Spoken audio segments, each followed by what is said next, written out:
Alright, so on the stove I've heated up some of my oil. Now I'm just going to go ahead and introduce my curry mixture into the oil. It has masala, some blended up onion, garlic, and pepper. There is some turmeric in there, and there is some curry powder in there as well, and some hot water to make it into a paste.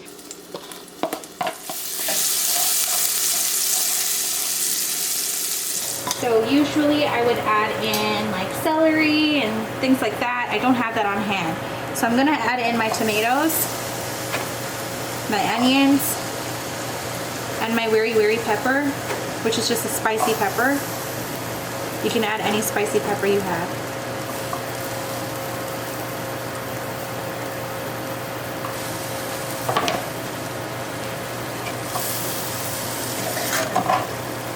Stir that in a bit.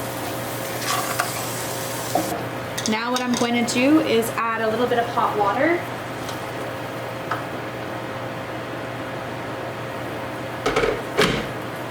So I've just poured out 1 cup of water. I'm not going to throw all 1 cup in at one time, but I'm just going to start off with a little bit.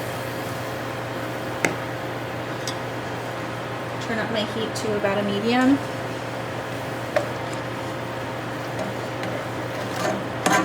Now what I'm going to do is add in my potatoes. Now I've seasoned my potatoes with chili powder, MSG, Caribbean spice, and roasted garlic seasoning, and salt. You can season it with anything that you want to season it with, okay? So I'm gonna go ahead and drop my potatoes in.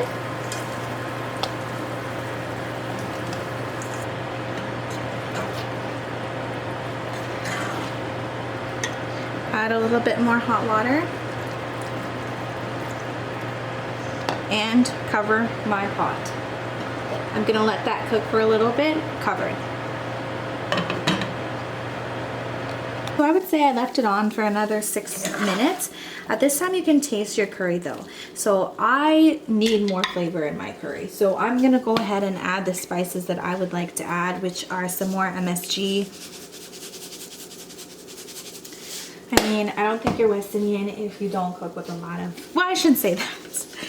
But I mean, West Indian people usually cook with lots of flavor, and I definitely need some more. It definitely has enough spice, but it needs some more salt and MSG, so I'm gonna add that into mine.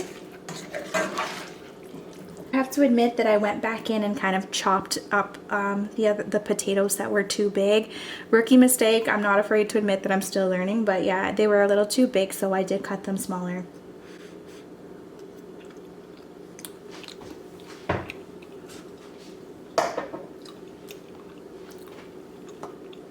I personally want them to cook a little bit more, so I'm just gonna add maybe half a cup of water.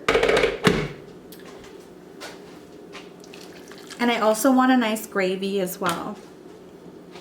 So I'm gonna go ahead and put that on low and cover the pot. So like you saw me do, I just put half a cup more water, and then I put it on a medium heat, and I covered my pan, and I allowed it to cook for about 4 more minutes. So overall you could say about 15 minutes in total. And at this point it's all done. If you want to add any more seasonings, you can go ahead and do that, and you can serve it with some roti. Sometimes, to be honest, I just eat my curry as is without any roti or dal puri or anything, because that's just me. But I hope that you enjoyed this recipe. Definitely what I learned from this was cut your potatoes smaller. Like I said, I am not a professional chef. I'm definitely still in the stage where I'm learning to cook. So this was my first attempt at potato curry, so I know for future, just cut your potatoes smaller. But other than that, I think it is fine. So I hope that you enjoy this recipe and give it a try at home. Thanks for watching.